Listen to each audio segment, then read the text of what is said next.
మరి ఈ రాష్ట్ర ముఖ్యమంత్రి అయిన తర్వాత చంద్రబాబు నాయుడు ఏం చేశారు? పాడేరు పులివెందుల మెడికల్ కాలేజీలకి 50 సీట్లు నేషనల్ మెడికల్ కౌన్సిల్ వాళ్ళు ఇస్తామంటే మా రాష్ట్రానికి సీట్లు వద్దని లేఖ రాశాడు. దీనివల్ల నష్టపోయింది ఎవరు? మన పేద SC ST BC minority OBC విద్యార్థులు ఈ రాష్ట్రంలో మెడికల్ విద్య అందుబాటులో రాకుండా నష్టపోయారు. జగన్మోహన్ రెడ్డి గారు పేదల పక్షాన ఉంటే చంద్రబాబు నాయుడు ప్రైవేటు వ్యక్తుల పక్షాన ఉన్నాడు. అందుకనే ఇది సరైనది కాదు. ఈ మెడికల్ కాలేజీల ప్రైవేటీకరణని తక్షణమే ఆపాలని కోటి సంతకాల సేకరణకి జగన్మోహన్ రెడ్డి గారు పిలిపించారు.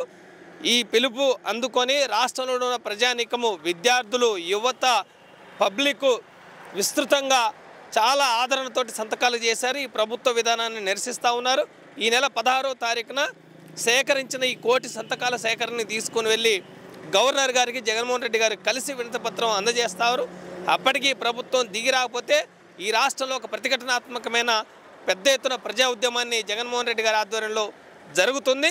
ప్రభుత్వం తక్షణమే ఈ ప్రైవేటీకరణని ఆపాలని మేము డిమాండ్ చేస్తూ ఉన్నాం.